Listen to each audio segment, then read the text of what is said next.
Hello, teacher and classmates. I'm going to talk about my paper based on the article names Critical Thinking and its Important in Education.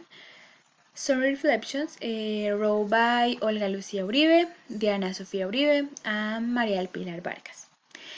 They are researchers in basic, secondary, and higher education, and they are specialized in this field of knowledge. This article was published in 2017 in Rastro de Rostro Journal.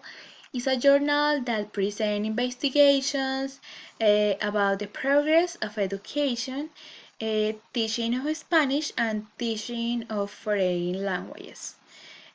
Also, this journal published articles in Spanish, Portuguese, French, and English. Okay. First, the introduction. This paper presents some thoughts by thinkers, researchers, and scholars who had made use of some effective methods or techniques to increase the critical thinking. Also, in the article, the authors refers to the importance of the policies, international and national policies, in this process. And finally, take into account the vital role that teachers had in the process and the idea how this process is the teacher encouraged to the student to think the problems in different ways. This paper is divided in certain key points. The first one is the need to help students to develop their thinking in all fields of knowledge. These fields are education, family, French, and community. These fields are important because the students or learners need to know the specific problems, need about the context, needs about the culture, historical problems, and all things in the society to create or to make a point of view about the problem. Also, the family is important in the process because the family give to the learners of the child certain basis to develop their critical thinking in the educational process. The second one is the usage of effective methods to teach. The teachers need to implement new techniques or methods to activate the knowledge of the students because there are different techniques or methods, sorry, to do this. First one is the inclusion of CLIL or CLIL is content and language interval learning. In this part, the content refers to the topic or subject of interest. Language is the language learning to achieve the goals. The language I use the learners and teachers. Integrate refers to the fusion of the content and the language goals. The idea is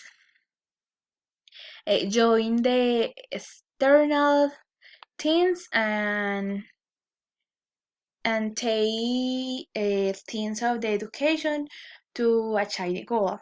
And finally, learning refers to the thinking skill required to achieve the target. Okay. This graphic is about the content and language integral learning. This process refers to situations where subjects are taught through foreign languages, and in this process, it's necessary use a new vocabulary, new terminologies, the ideas more activate, learn more, learn in different ways, integrate different ways of the culture. Um, the pronunciation is important to increase the levels, the communicative skills, because the students need to communicate with others and communicate ideas and interests. And also it's important now the weakness and strength of the student in this part. Okay, I divided the conclusion in 4 points. I think it's important implementation of techniques or methods to promote the critical thinking in the classroom. The teachers could use different techniques or methods to increase this process. It's time for teachers and future teachers uh, change the paradigm and help to learners to develop critical thinking skills. The third one is the important thing that the critical thinking the subjects are complementary Bob. I need to recognize the importance of critical thinking and the topic to join both and create another ways to think. And finally, I think the education need people who really care about how to restore integrity, promote welfare or well-being, equity, and social justice. Okay, thank you so much, and this is my references, and bye bye, take care.